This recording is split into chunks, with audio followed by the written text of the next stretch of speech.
A few Octobers ago, I made a video about Tomie. It was as I researched for that video that I discovered Monthly Halloween magazine. Monthly Halloween was a shoujo horror magazine, and is actually responsible for jump-starting quite a few careers in horror manga. One of the most notable being Junji Ito himself. While Ito's work has bled into the mainstream at this point, other stories that ran in Monthly Halloween have seemingly vanished. So, seeing as this is in part a horror channel, I knew that I wanted to eventually talk about Monthly Halloween. The style and aesthetic of it just sort of called out to me, and I've been on the hunt for issues ever since I started living in Osaka. But it wasn't until I read an article by Renzo Adler that I knew which issue I needed to pick up. You see, this is where I discovered that Monthly Halloween had published a one-shot adaptation of the original Nightmare on Elm Street, technically making it the first Elm Street comic ever published. And yet seemingly, no one knew anything about it. I scoured the internet for any mention of the Elm Street manga in English, and most of what I could find either related solely to the article they had already read, or was Freddy drawn as a busty anime girl. Even sites like Baka Updates, which endlessly cataloged manga, didn't have an entry for it, or for the manga's author, Soko Agi. Monthly Halloween at least had a Twitter thread that would make the rounds every so often, so why not this? My only guess is that the overlap between shoujo manga fans and specifically Western Elm Street fans must not exist, meaning that I am quite possibly the only person in any position to expose the world to shoujo Freddy Krueger. And so knowing that, I ordered a copy of the June 1986 issue of Monthly Halloween, and waited.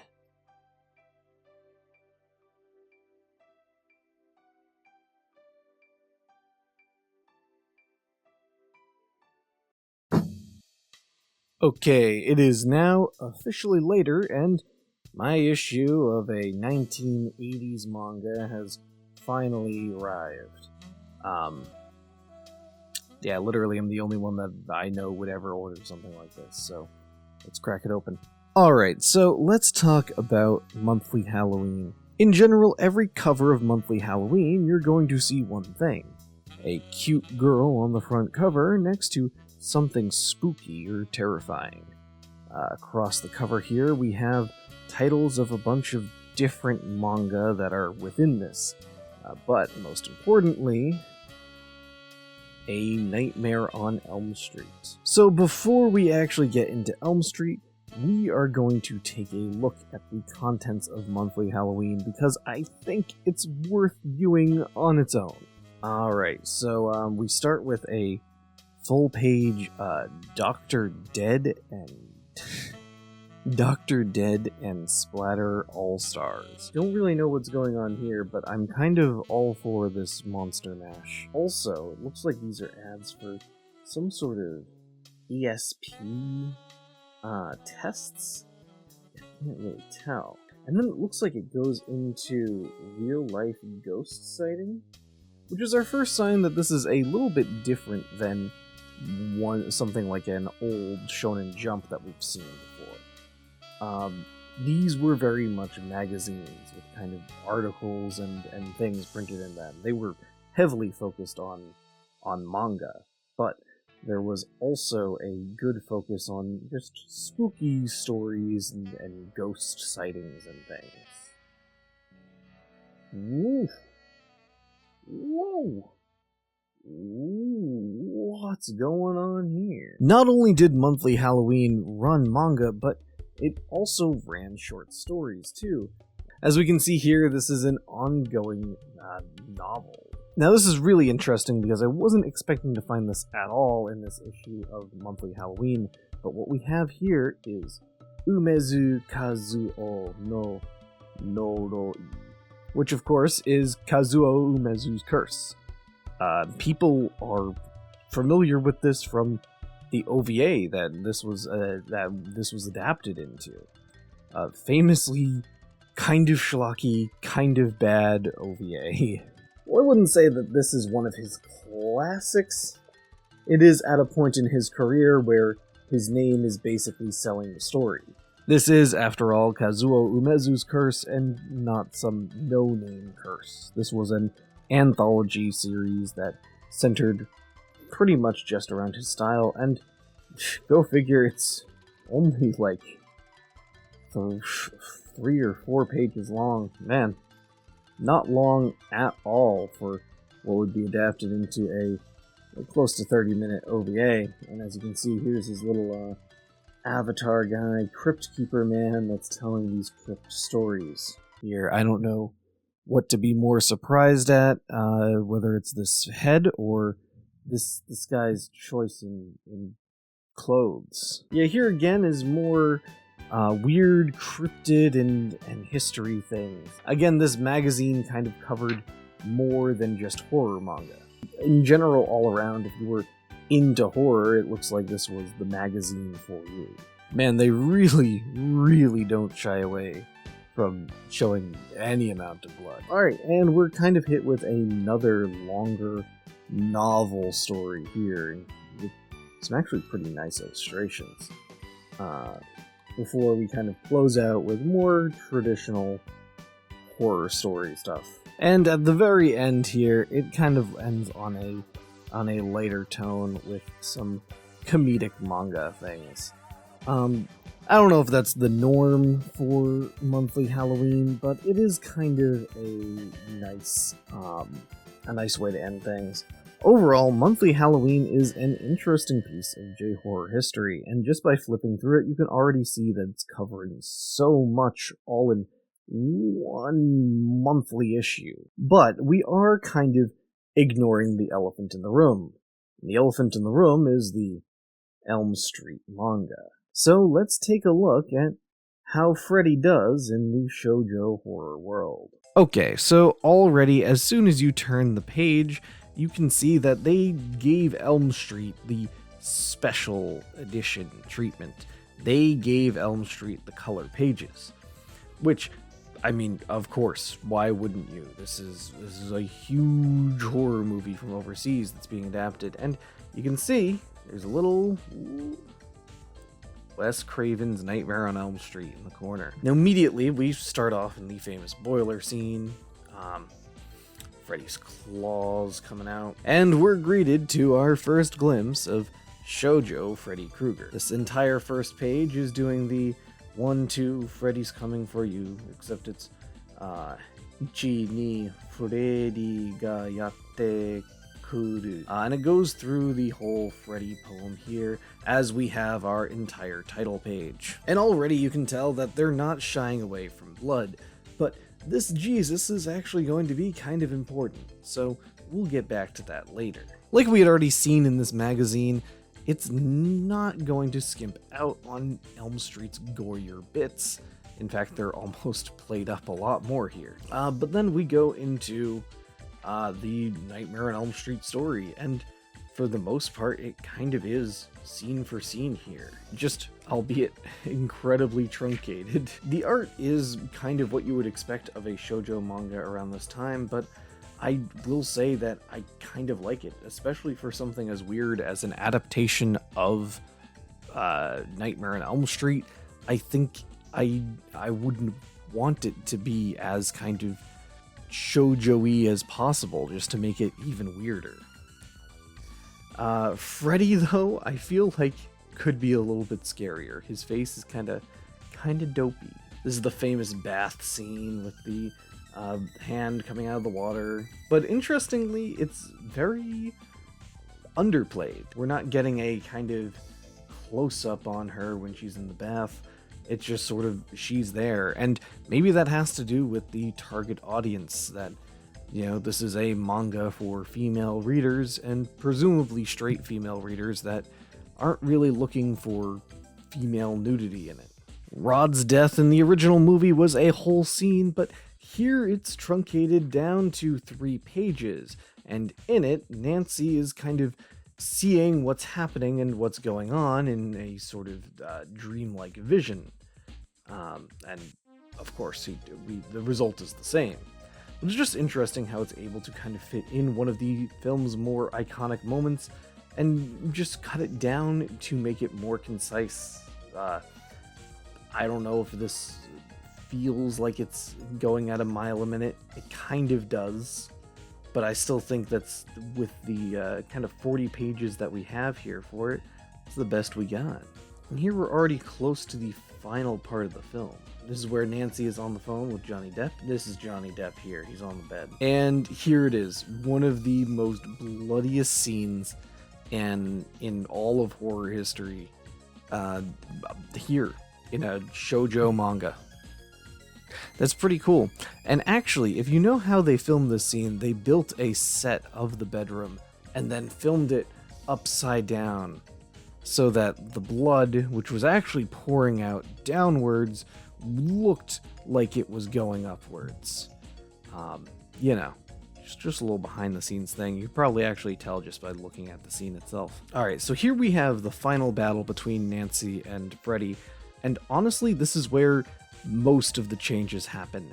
She's grabbing this crucifix, and this is the biggest change, is that Freddy and Nancy still confront each other. Nancy is seemingly pulling him out of the mirror, but here she literally prays to God, Kami-sama. She literally prays to God to get rid of Freddy Krueger. And Freddy, with his little elf-like appearance in this, actually disappears completely. Nancy opens the door, and immediately all of her friends are alive in a car. And just like the original ending to Nightmare on Elm Street, as the car is driving away, her mother is waving goodbye to her, and then immediately is pulled in by Freddy's arm. We have repeated here. 1, 2, Freddy yatte kuru. So overall, the Elm Street manga is a pretty interesting adaptation, if only because of how old and how out of cultural context it is. It is an extremely truncated version of the original story, but I think it still hits those key plot points very well. And honestly, it's just kind of interesting to see this story told in this way. An interesting aspect is that while still being very bloody, it is incredibly less sexual. But that still fits with the overall vibe of monthly Halloween magazine. In fact, in all these pages, we maybe only saw one kind of scene of nudity, and it was done very briefly and very tastefully. Which is interesting, considering that this is clearly inspired by much less tasteful horror stories. But that does leave us with the question: what do we do with the Elm Street manga now that we have it? Now with the manga in hand, I knew that I had to share Shoujo Freddy with the internet, but it needed more than just a video. It needed to be preserved. And to do that, I needed more information. So I contacted Renzo Adler, whose article on Monthly Halloween had first informed me of the Elm Street manga. My goal was to see if he had any more information on the manga's writer, Soko Agi. However, he had hit just as dead an end as I did when I did my initial research. He did have one thing though: scans of the original Elm Street manga. Scans that he was nice enough to share with me. Now, I was already set on scanning the manga myself, but to do that I would have to go to my local convenience store and use their copier, and I wasn't looking forward to that at all, especially the angry glances that I would get from the Lawson's employees as I spent the entire night there scanning old 80s manga. Honestly, just scanning and uploading alone would have been enough for me. That would have been enough work that I would have been satisfied putting that up online and sharing it. But now with the hard part taken care of, I felt that I could take on the task of translating the whole manga. But I want to mention that I seriously did consider if I should. After my talk with professional translator Zach Davison, I started to look at translation in a new light. A lot of obscure and old manga are translated officially now. And there are definitely some series that haven't been picked up for an English release, because a widely available fan translation already exists. He also made me think about the original creators and their intentions, how a mangaka like Katsuhiro Otomo had stopped official translation of his work because he didn't want it to be out in English. And while I felt like both points were extremely valid, there were two things that I think separated out the Elm Street manga, at least for me. One, since this is a licensed manga for a magazine that doesn't exist anymore, not to mention it's a 47-page one-shot, the legal and practical issues of getting this published again are endless. In fact, it's more likely that this would end up lost again if it doesn't get released somewhere. Two, A Nightmare on Elm Street isn't Soko Agi's complete creation. The characters and world belong to Wes Craven and the cast and crew of the film, which I think puts it in a very different position, at least ethically, than if this had been Soko Agi's own characters and world. So with these 2 points, or maybe if I'm being honest, excuses in mind, I pushed forward and began translating the manga from start to finish. But my Japanese is nowhere near good enough on its own to translate the whole thing. So I enlisted the help of my best friend Alex to translate probably 90% of the story.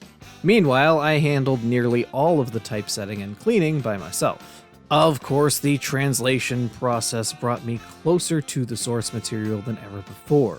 While knowing the plot to Elm Street definitely helped, we didn't solely rely on it for the text. This is in part because my fellow translator hates horror movies, and didn't want to rewatch a film that had scarred her in childhood. But also, there were times where the details differed too much from the film. For example, the Freddy rhyme remains unchanged. If we were to literally translate the Japanese version, it would just be a stiff and stilted version of the original English rhyme. So at that point, considering that it is a Japanese translation of a phrase that already exists in English, why not just use the original English phrase? However, there were other instances where using the movie line didn't make sense. The famous "I'm your boyfriend now" scene exists, however, it's now much less sexual. Instead of Freddy's mouth appearing on the phone, it's just his voice. The Japanese dialogue translates to "Your boyfriend is next" because Freddy is about to do his most famous kill. So forcing a line from the movie, no matter how iconic, didn't really fit with the scene in the manga or the meaning behind it. There were other, smaller instances like this, and by no means am I or my partner in translation professionals, but we did try the best we could. The whole process took from October 4th to October 16th, 12 days of this very month. And that was also while balancing work and a social life. It's a relatively quick turnaround time, but that's not to diminish that there were just weekends where we sat inside and did nothing but translate this manga. So naturally, I'm not looking to make translation a routine thing. And if you thought J-Horror Month this year was a little lighter than usual, well, now you know what took so much time. But regardless, please enjoy the English version of the shoujo Nightmare on Elm Street. Both the Japanese and English will be available on the archive.org links in the description of this very video. The Elm Street manga is an interesting example of cultural exchange. Made before Freddy had really taken a hold of pop culture, it gives us a window into American culture through the lens of shoujo manga. And because of that, I think it deserves to be preserved online in some form. So please, download this as many times as you want, share it around, make sure that everyone knows about this weird little manga.